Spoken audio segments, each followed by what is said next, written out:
This tiny flying spinner looks like a toy, but apparently you can throw it in the air and it actually comes flying back to you. So today we are going to see how crazy this thing actually is. So for that, let's see what's inside it.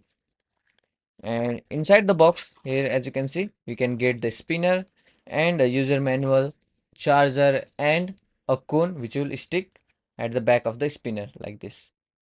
Okay, now let's keep this aside. And yeah, this spinner is definitely very lighter and also smaller than I expected. And if you look closer to the spinner, as you can see, here is the spinner blade. And if you turn it on, here is the turn on button. And if you turn it on, the LED light will pop up, as you can see, and it will start rotating. Now let's turn it off. Now the real test. Let's see if this actually flies. Apparently, all you have to do is to turn it on and throw it upward. Okay, that actually worked. And it's not just falling back down, it's actually coming back towards me. But there is definitely a bit of learning curve. The first attempt was terrible and the second attempt was also a mess. And the next one was much better. And once you get the angle right, you can actually control where it comes back. And yeah, here angle does matter. Okay, now I have figured out how to use it. It's time for proper flight time. So for that, let's go outside and test it. Okay, this will be our first attempt outside. So let's turn it on and let's try it. Okay. Okay. Okay, the first attempt was not so bad. Now let's go for the second attempt.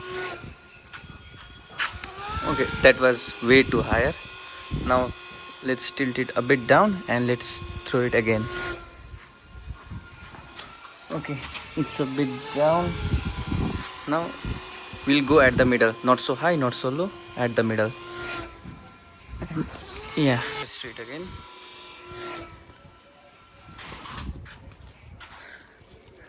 Okay, let's try it again.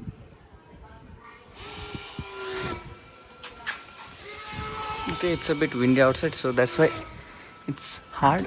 And yeah, it was perfect. Now let's see it again. Okay, I think the charge is finished. Let me charge it and come back again. Now the charge is completely full, and now let's test it again. Let's turn it on.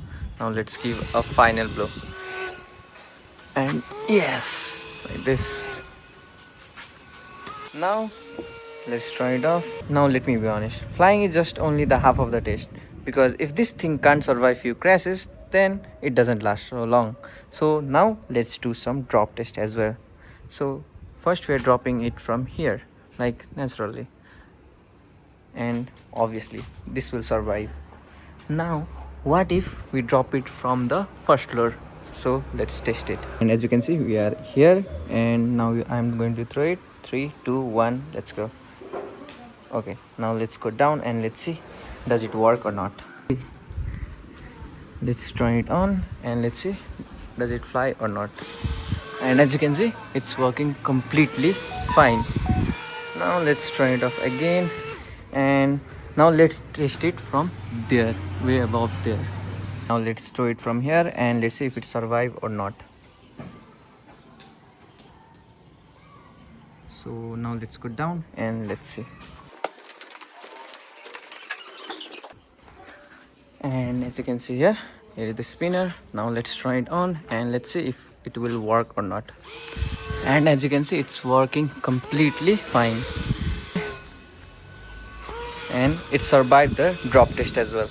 Now let's make this little more interesting. So for that I need one person, and I have one today because on my last video you guys commented on this a lot. Okay, 1 2 3 and 4, last 5.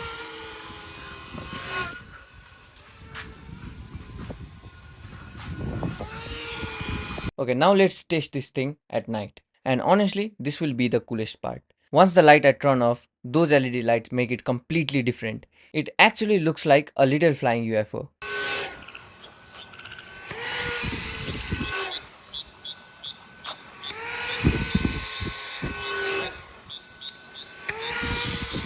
So after testing the flight, control, durability, and just how fun this thing is, I'd say this is definitely more than just another random spinning toy. It's easy to learn, surprisingly addictive, and way more fun than I expected. But the real question is, how long do you think this one is going to survive?